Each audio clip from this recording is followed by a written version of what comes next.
Паника в Генштабе России. Украина взорвала командира российской бригады. На фронте ликвидирован Батал Бигвава, он же Балу, командир интернационального формирования «Пятнашка», воевавшего на стороне РФ с 2014 года. Сообщается, что прощание прошло 1 октября в непризнанной Абхазии, где на похоронах отметился местный президент Бадрагунба.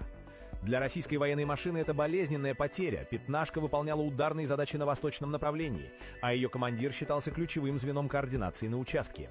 Ликвидация Балу означает провал разведки и охраны, а также неизбежную смену управленческой связки в бригаде, что чревато провалами боевых задач.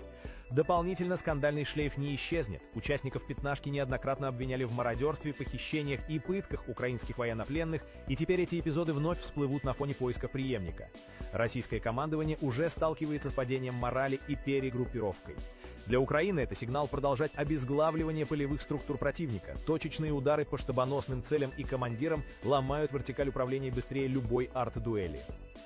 В тылу РФ начнутся привычные служебные проверки, но главный итог прост. -1 символ пропаганды и минус еще одна иллюзия неуязвимости.